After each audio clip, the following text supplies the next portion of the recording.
welcome to Nationwide on the network service of the NTA. I'm Naja Atitijani. Former vice presidential candidate of the defunct Congress for Progressive Change (CPC) in the 2011 general elections, Pastor Tunde Bakari, has maintained his stance against rotational presidency, describing it as political immaturity. Speaking to newsmen after an audience with President Muhammadu Buhari, Pastor Bakari said Nigeria needs competent leaders of character who are patriotic.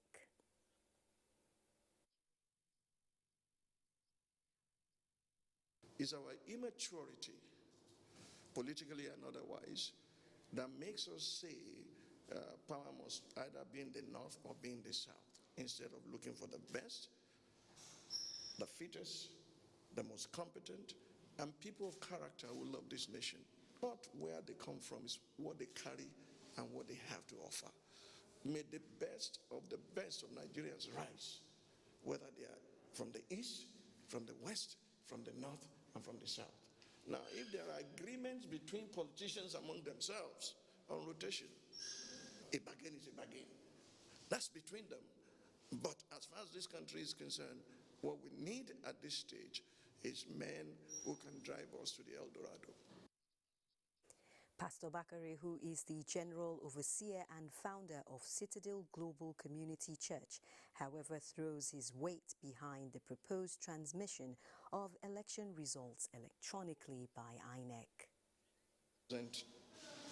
National Assembly has done, especially the Senate, because with that, Nigerians can vote,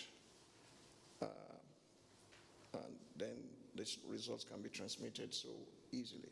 If we can do not just transmitting results, but to be able to vote electronically, that would be wonderful.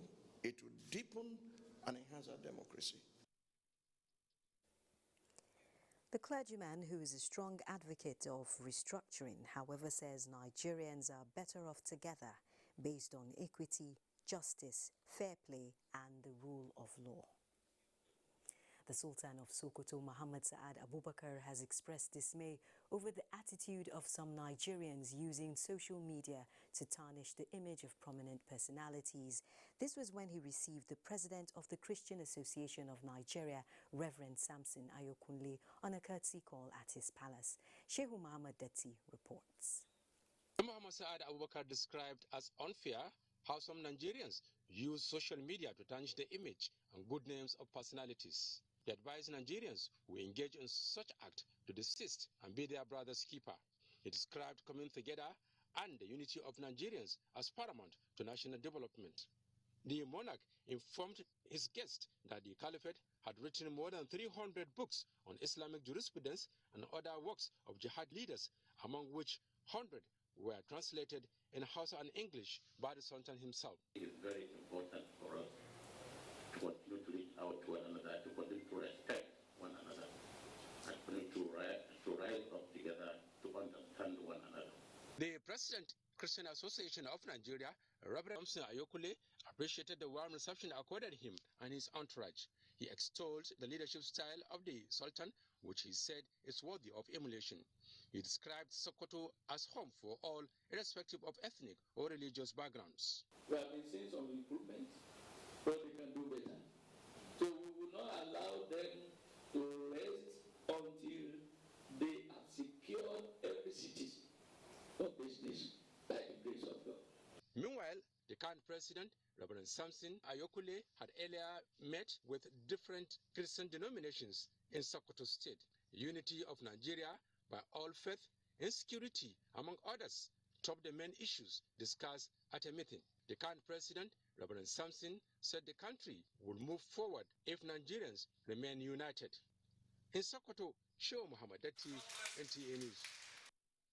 The federal government has declared Tuesday, October 19, 2021 as public holiday to mark this year's Eid al-Mawlud celebration in commemoration of the birth of the Holy Prophet Muhammad, peace be upon him.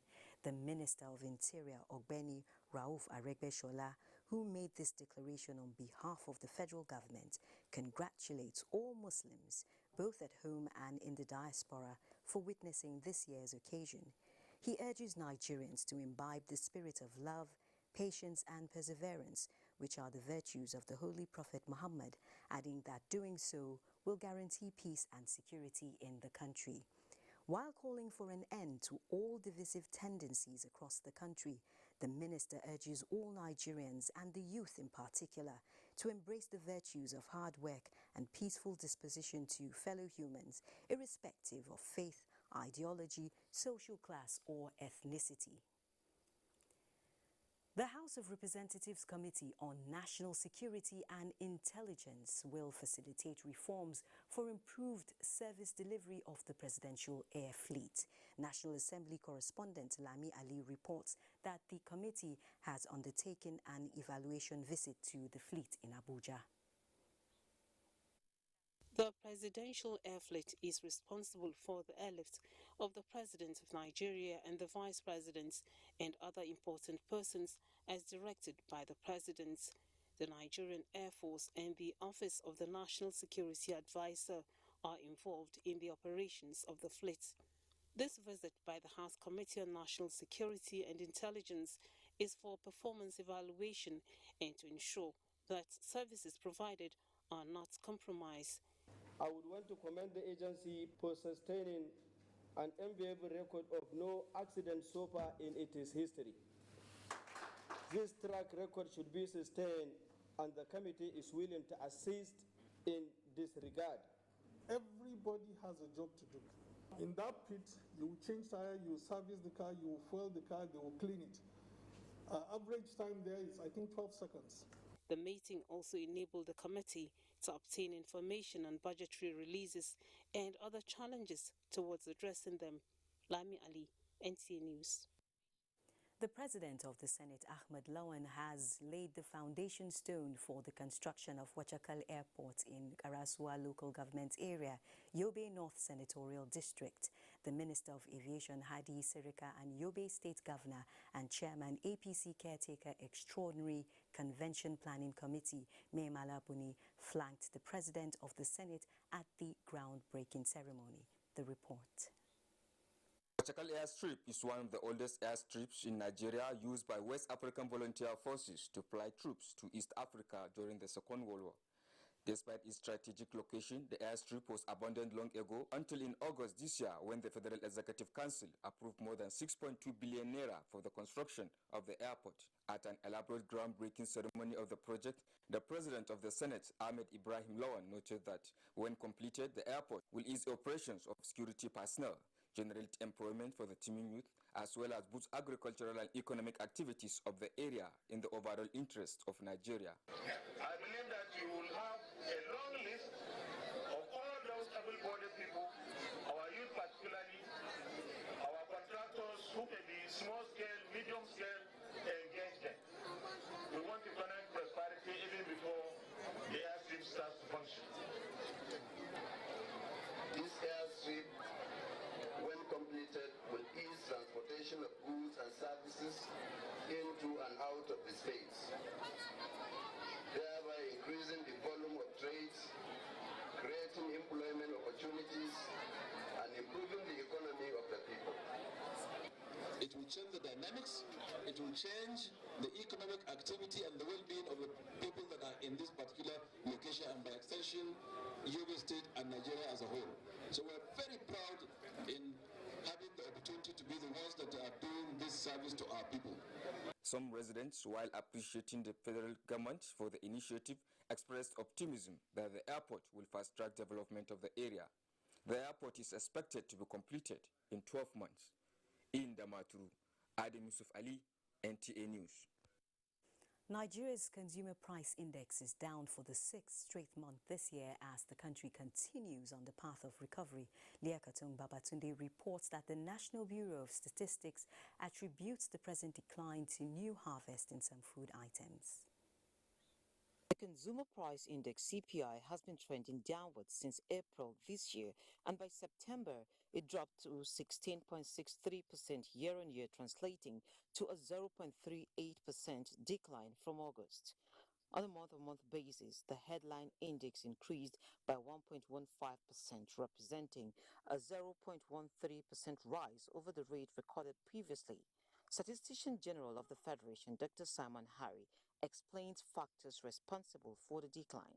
The food component of the CPI constitutes the major component, and so any little change in the food component affects the totality, the overall figure at the end of the day. So it is a change in the food component that actually brought about the general decline, and for the fact that we are taking a total aggregate. The data further revealed that urban inflation rate increased by 17.19% year-on-year in September 2021, while the rural inflation rate is 16.08%. On a month-on-month basis, the urban index went up by 0.15%, while the rural index rose 0.11%. Core inflation stood at 13.74%, up by 0.33% when compared with August 2021, while the core sub-index increased by 1.24% in September 2021, up by 0.47% when compared with the preceding month. Kogi, Gombe and Oyo states recorded the highest rise in headline inflation, while Yobe, Edo and Kwara recorded the slowest rise year-on-year. In Abuja, Leah Katung-Babatunde, NTA News. Has again reaffirmed its commitment to continue supporting legislations capable of strengthening the health sector and repositioning it for improved healthcare. This position was made known at a public hearing on 3 health bills before the Senate at the National Assembly. Dayo Ogunshola reports. These are constituents from Deba in Gombe, Lafiaji in Kwara, and Ilaro in Ogun State. They are in the nation's capital to participate in the key legislative process critical to the establishment of Federal Medical Center, Deba, and the Federal Orthopedic Hospital, Lafiaji, as well as the National Burns and Rehabilitation Center, Ilaro. The medical center, if provided, will provide millions of people with rapid access to highest quality care, lifelong learning in health. A dedicated center for burns and rehabilitation will go a long way in reducing mortality arising from burns. We concur and we support all the 3 bills on the basis of accessibility, availability, affordability, and confidence. For these constituents and other key stakeholders, the sacrifice to be here is a genuine cause to guarantee healthcare for all. We are once more on course with the plans before us, concerned about new establishments to enhance institutions and get them closer to the people hitherto excluded from these services. The established hospital will provide specialized orthopedic care to people of its immediate environment and Nigerians in general. The agency therefore aligns herself with the intent of the bills and supports the activities of the National Assembly. When passed, the bills are expected to bring healthcare closer to the people, provide specialized services, and reduce quackery in the health sector. From the National Assembly, Dayo Ogunshola, NTA News. Preventive care is critical to healthy lives and environment. This has resonated as the global community commemorates Handwashing Day 2021. On NTA Find Face reports. Our future is at hand. Let's move forward together. This is the theme for World Handwashing Day 2021. Handwashing is an imperative for good health, but compliance remains low in Nigeria. This is the opinion of students who are now resolved to be vanguards of hand hygiene. This Global Hand Washing Day is very important for everybody because they learn the importance of hand hygiene and why it's very important to wash your hands so you can stay away from germs and other diseases that could affect you. I don't really often wash my hand. I mostly use sanitizers. It's actually because of lack of water. There's no efficiency of water in our schools, homes, and sometimes we actually feel lazy to start washing our hands under the tap for like 20 seconds, 30 seconds. The commemoration of Hand Washing Day has therefore become another reminder for people to wash their hands as an effective means to healthy living, even more imperative now in the face of the third wave of COVID-19. That cleaning hands with soap and water removes germs much more effectively and significantly reduces the risk of disease transmission. Hands must be washed as much as practically possible and must be washed at critical moments, such as after using the toilet, after coughing or sneezing, or after cleaning a child who had gone to the toilet, and also before preparing food, before and after eating. The Federal Ministry of Environment had organized a training and a quiz competition for students in the FCT on hand hygiene. Onengiye Fine Face, NTA News. To tell us more about Global Hand Washing Day, we have in the studio Jane Bevan. She's the Chief of Water, Sanitation and Hygiene, UNICEF. You're welcome to Nationwide Studios. Thank you very much. Now, could you kindly tell us what are the benefits of hand washing, especially in these COVID-19 times? It's the single most effective and cost-effective vaccine that we have, really, against all manner of diseases, of things that are waterborne and fecal-oral borne, as we say, which is anything from dirt on your hands that can get into your mouth. So if you're preparing food for other people and you don't wash your hands, you make that big risk. It's estimated that about 40% of all of these diseases can be reduced by the simple act of hand washing. So in that case, how well are Nigerians taking the wash campaign? What's the performance? Unfortunately, at the moment, our statistics tell us that only 16% of Nigerians are adequately washing their hands at all of the critical times. So is that good or bad? 16 is really not very good. And what's the ideal? Well, ideally, everybody, 100%, would be washing their hands all of the time. And UNICEF has supported the Ministry of Water and the various sector partners to develop a hand hygiene roadmap. So the idea is that by 2030, by the end of the SDGs, there will be hand washing everywhere. So in addition to this, what other solutions can be proffered for better water access and sanitation? Water access is more of a challenge, but sanitation is definitely a householder's responsibility. And I would say that everybody needs to really consider how best they can access the toilet, be it in their own home or be it in a public convenience. But hand washing should always be there. So any final words? Really just to say happy global hand washing, everybody, and please make it a habit. Thank you very much. We've been talking to Jane Bevan, the Chief of Water, Sanitation and Hygiene at UNICEF. Let's now join Adeola in Lagos for more reports.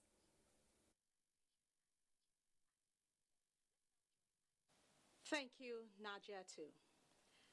The COVID-19 pandemic has led to strict enforcement of proper hygiene, especially the non-pharmaceutical preventive measures, which includes hand washing. Our correspondent examines Nigerians' attitude towards this all-important practice as the world marks Global Hand Washing Day. October 15 globally has been set aside to increase awareness and understanding about the importance of hand washing with soap as an effective and affordable practice which helps to save lives and prevent diseases. This year's celebration with the theme, Our Future is at Hand, Let's Move Forward, as explained by Dr. Alera Roberts, is to sensitize Nigerians to its significance. The importance of hand washing cannot be overemphasized, and everybody knows, particularly in the wake of the COVID-19 pandemic. However, it's a concept that requires very high level of multi-sectoral cooperation and collaboration. Apart from some public offices that insist on hand washing and temperature checks, it has been observed that the practice, which was intensified as a habit at the onset of COVID-19 with the regular use of hand sanitizers, has almost been forgotten. As basic as hand hygiene is, it was very, and it is also very important contribution to the stemming the tide. Hand washing is no longer just before you eat. Hand washing now is before you eat, after you eat, before you go to after going to the toilet, after changing child's diapers, before you touch your eyes, nose, or mouth. Hand washing is something that you just do, literally, 5, 6, 10, 20 times a day. Given the importance of hand washing, how then can Nigerians imbibe this lifestyle? I always try to wash my hand anytime that I ease myself or do anything that makes me uncomfortable. It can give you some kinds of diseases that nobody knows about because you have not washed your hands. So I think it's very good to wash your hand all the time. My children wash their hands regularly.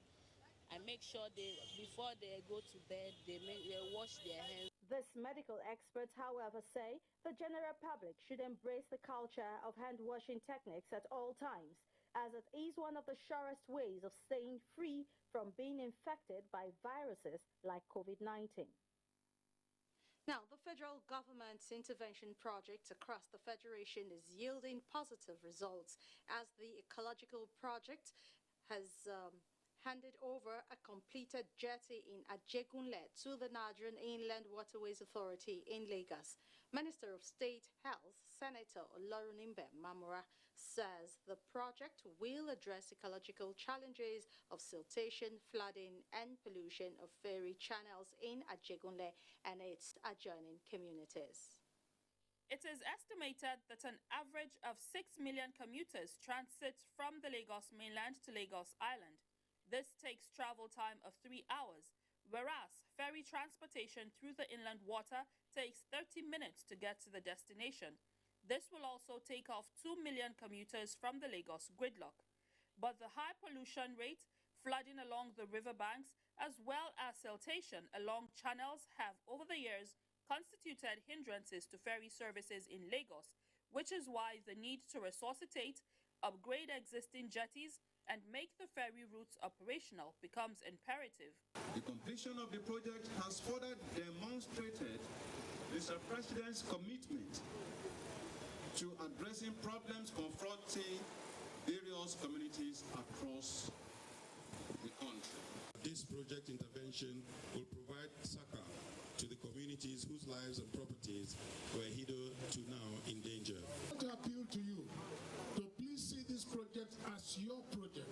Representatives of the host communities believe that the project will to a large extent reduce the burden of having to stay hours in traffic. Most of our people in the community going for their work, they suffer so much.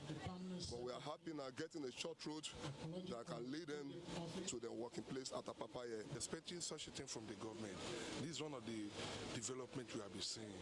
The federal government, through the ecological project, says it will continue to embark on projects that have direct impact on the lives of Nigerians. In Lagos, Ruth Ariel Samuel, NTA News. And from the story, we'll take our first break. Nationwide will continue thereafter. Please stay with us. Government through NTA.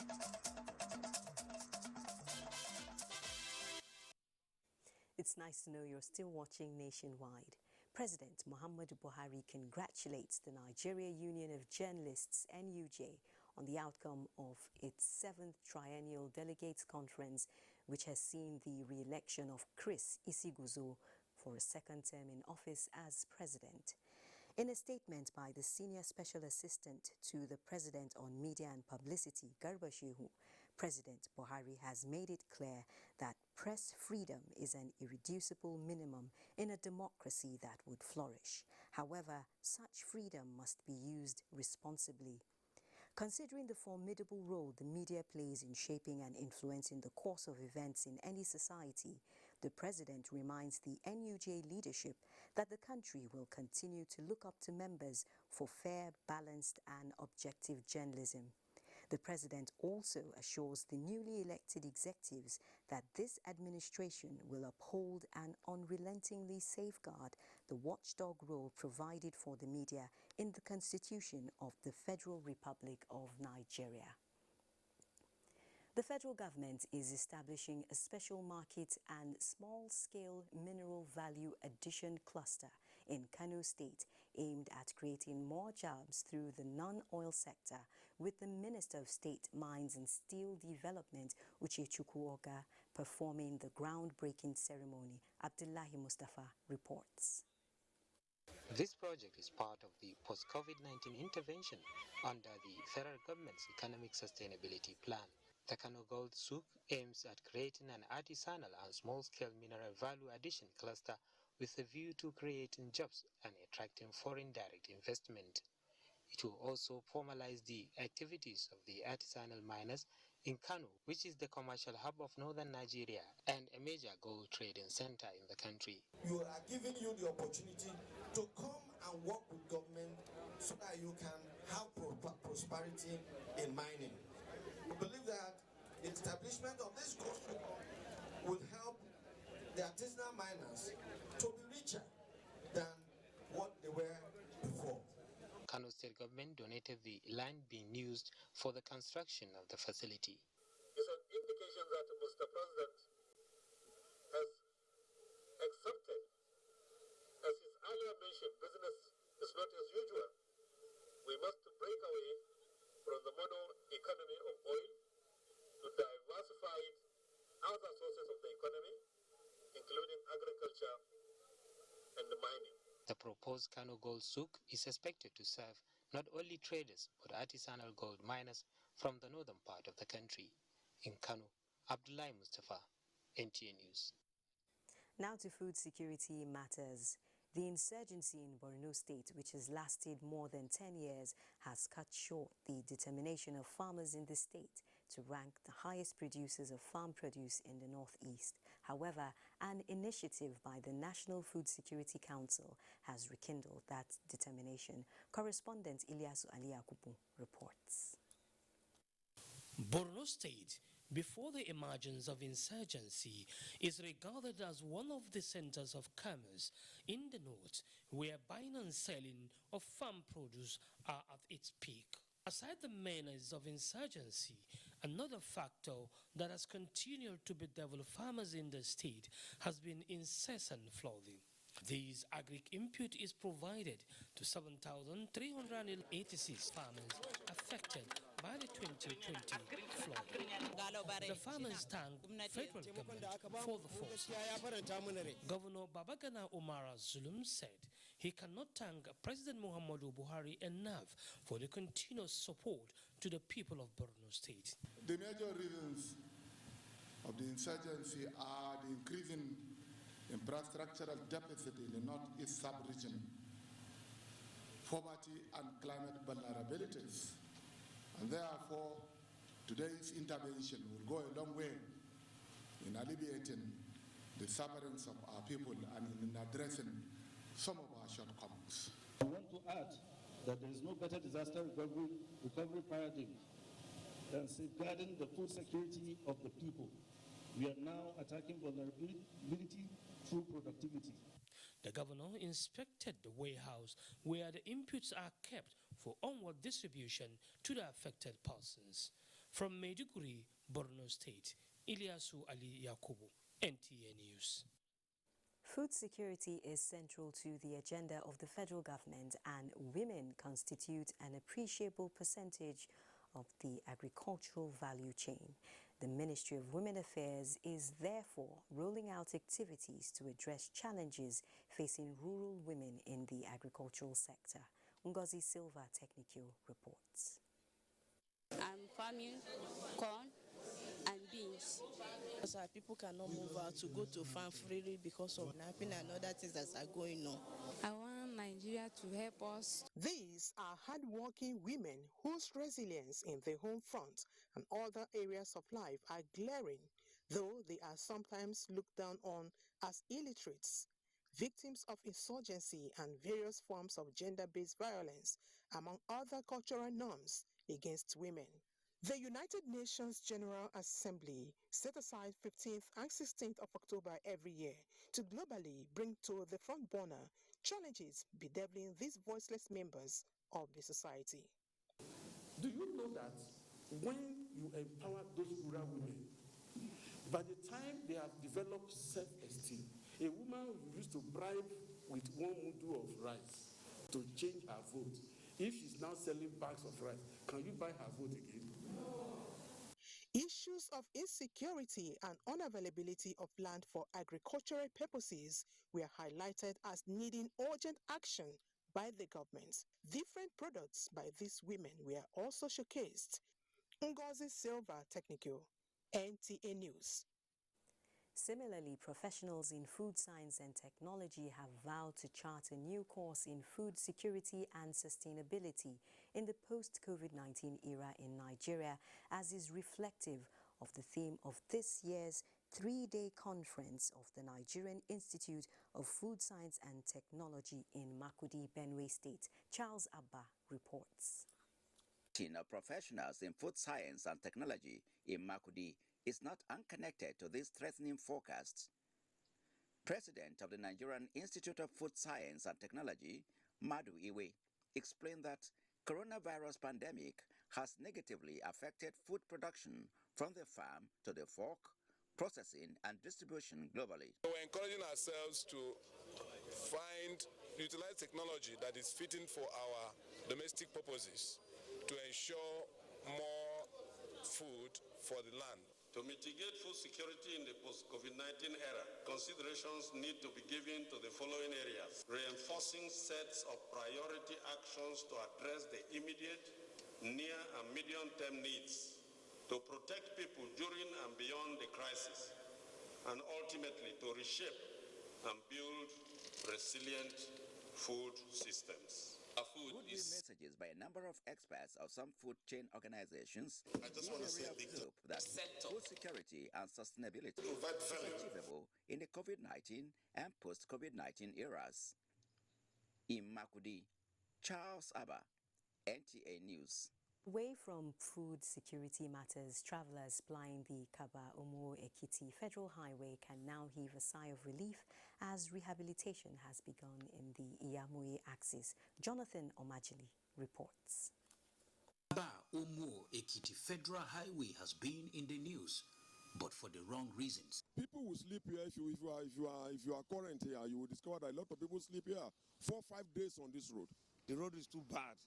3 months after free flow of traffic along the Yamuye axis became a rare sight due to a failed section of the road, the cries of the people are beginning to yield fruit, with the House of Representatives member for Yagba Federal Constituency, Leke Abejide, stepping into the situation. The rehabilitation work, which will last for 6 days, will address the major areas of concern. The drainage is more important. So we're going to do the drainage to channel the water down to the bridge. From Iyamuye, I am Jonathan Omajali. It's time for another break, after which we'll join our Jos Network Center, where Felicia is standing by with reports from that axis.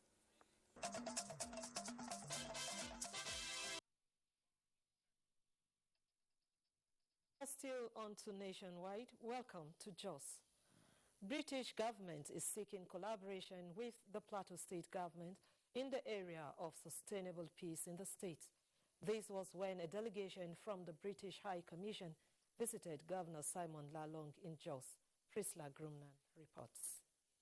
Leader of the delegation, Sophia Stevens, who commiserates with the government and people of Plateau State over the recent disturbances, says the visit to Governor Lalong is strategic as the chairman of the Northern Governors Forum, because this will help the British Commission engage communities suffering security challenges in the northern region.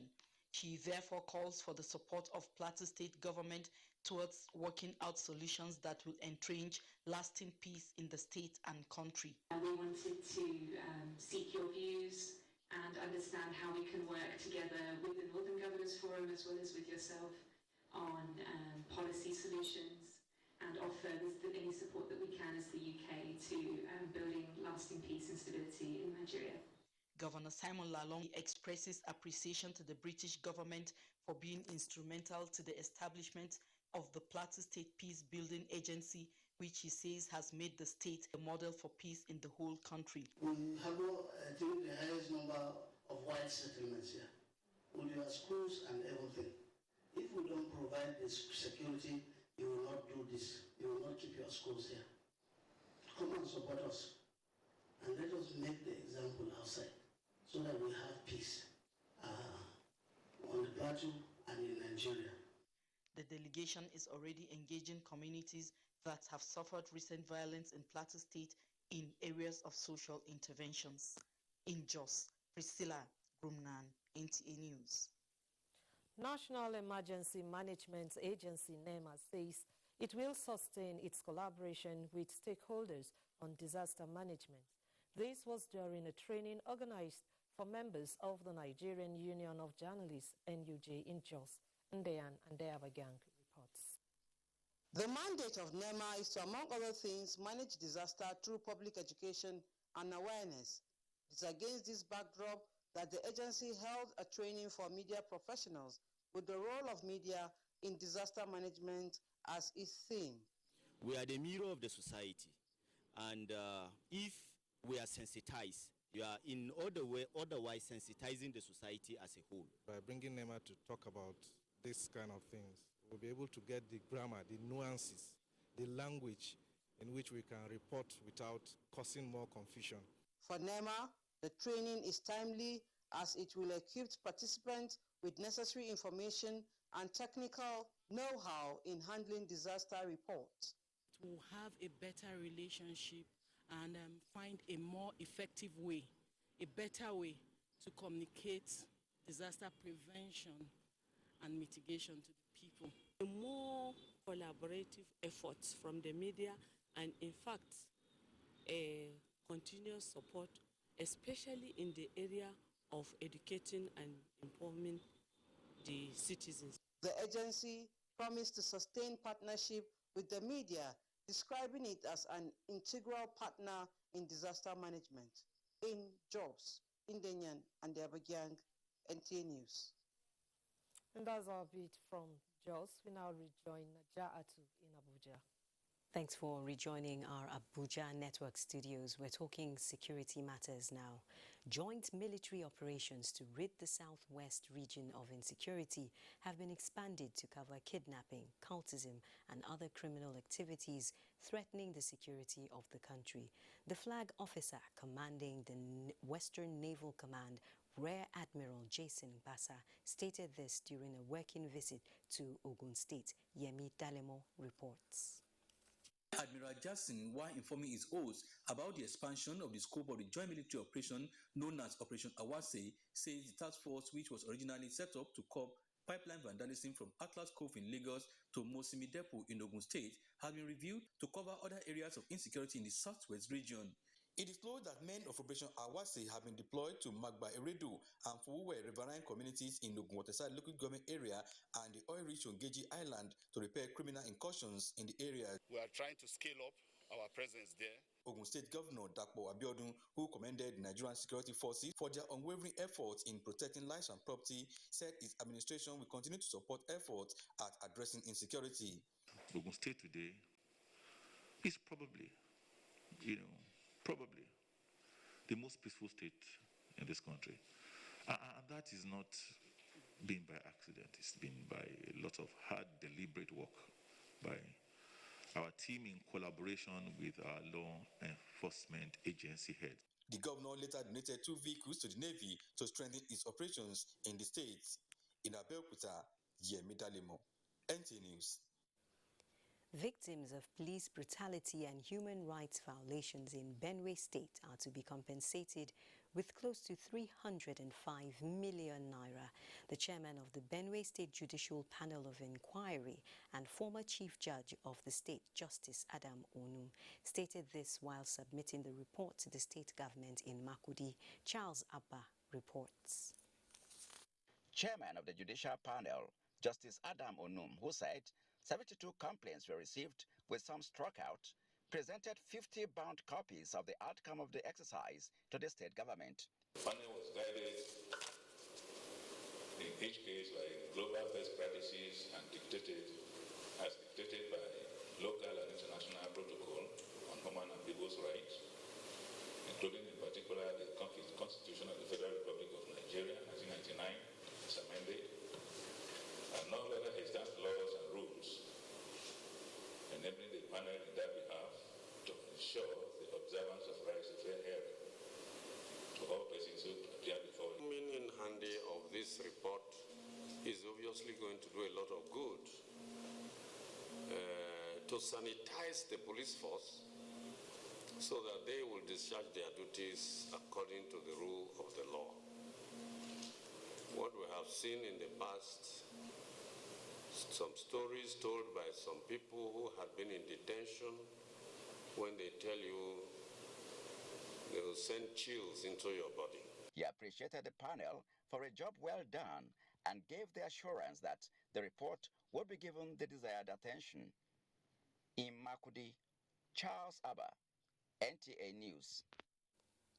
Nigeria, which ranks 12th largest in the world and second in Africa in the rubber industry, lost out from the global market value of $39.7 billion in 2020.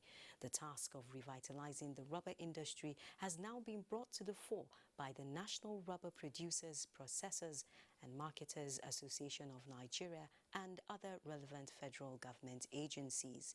Bosede Abel reports that the purpose of this dialogue is to open economic corridors for stakeholders and investors to expand the raw material industry through plantation development and creation of small and large-scale production of the commodity in Nigeria. Ultimately, this will guarantee employment opportunities, reduce rural-urban drift, increase internally generated revenue, increase export of rubber for more foreign exchange earnings, to mention but a few.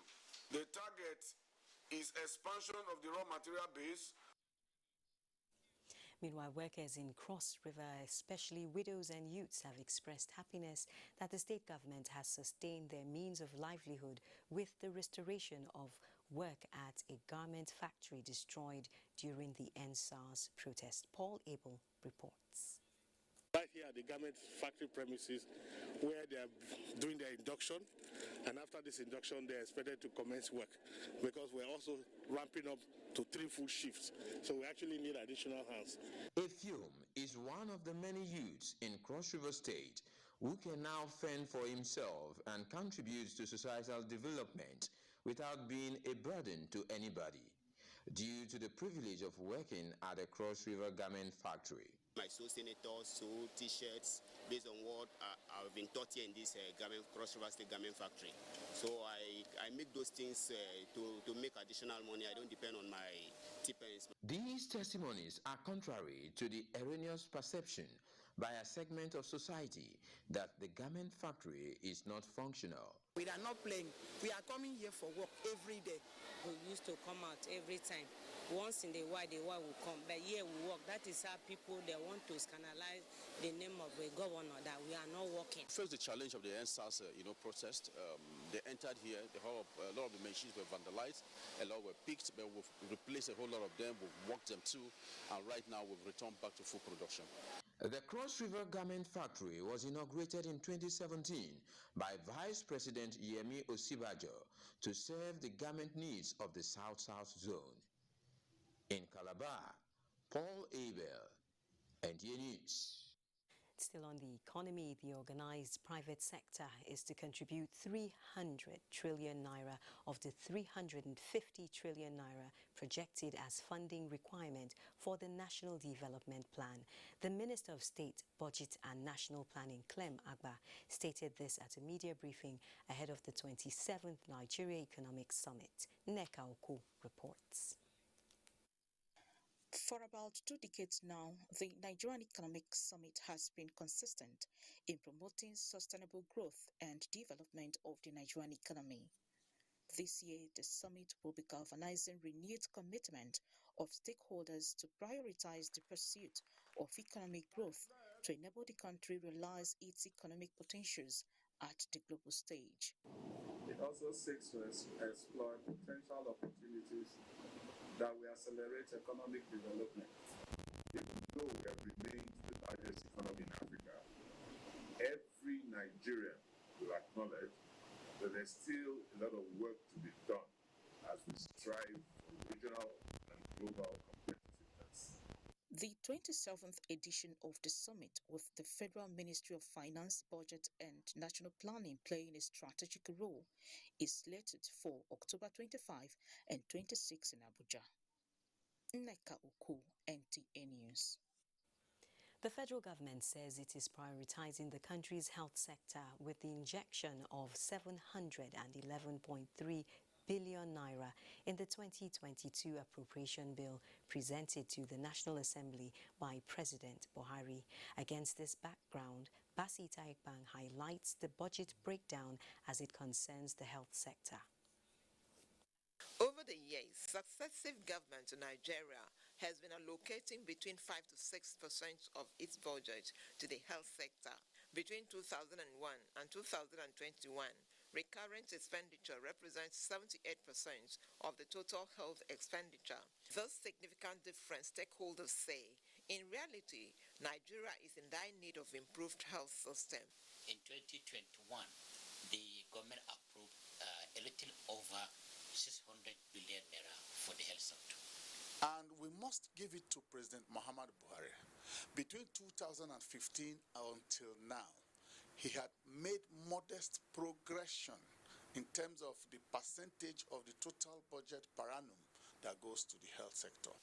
A breakdown of the 2022 proposed allocation of funds to the health sector, the Minister of Finance, Budget and National Planning, Mrs. Zainab, observed, will cater for the Health Ministry, its departments and agencies, capital and recurrent expenditure, including hazard allowances for medical personnel. 2022 budget estimate also showed that 11.8 million naira is proposed for cleaning and fumigation services. A sum of 54.05 billion naira is also allocated to basic healthcare provision fund.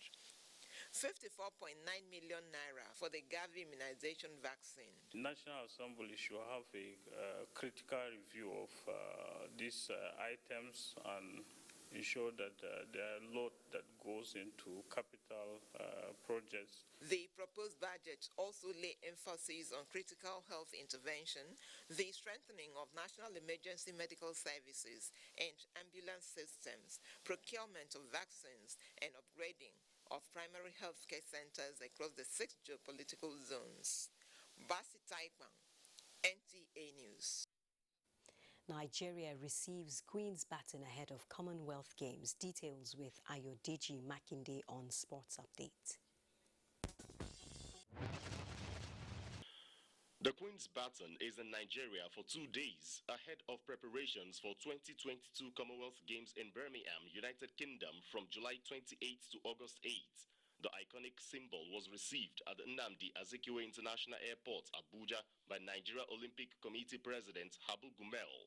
I'm happy to say that Nigeria is the first country that is receiving this among the African countries, and we are happy that we are receiving it, and we want to assure the public we are going to enlighten the public. While in the country, the baton will be presented to President Muhammadu Buhari before it continues the tour of 72 Commonwealth nations over 294 hours. In another development, the maiden Osma Sahel Games is set to climax Saturday with athletes getting braced for the marathon race at the Agoye Ironsi Cantonment, Abuja, and will be live on the NTA network at 7 a.m. Chad emerged champions of the football event with a 3-0 victory over Cameroon, while host country Nigeria finished third after defeating Guinea by a lone goal. From the beginning, our own tactics, and even we added with tactic of other team, their vulnerable side, their strong side, and for that reason, we decided how to come to this end. Elsewhere, Nigeria Chess Federation moved a step further in its development program by participating in a virtual friendly game with Hungary as they continue to comply with COVID-19 guidelines. President of the Federation, DIG Sani Mohammed, retired, says despite Nigeria losing 3.5 to 8.5 points in 2 rounds, more tournaments will be organized to improve rankings of national players. One is to foster diplomatic relations. Secondly is to study our inadequacies and seek for technical assistance. The championship is the first virtual tournament in the country. With sports updates, Ayodeji Makinde, NTA News. Sports Update concludes the news on Nationwide. Do remember to keep standing with the NTA against rape and rapists. I'm Naja Atutijani.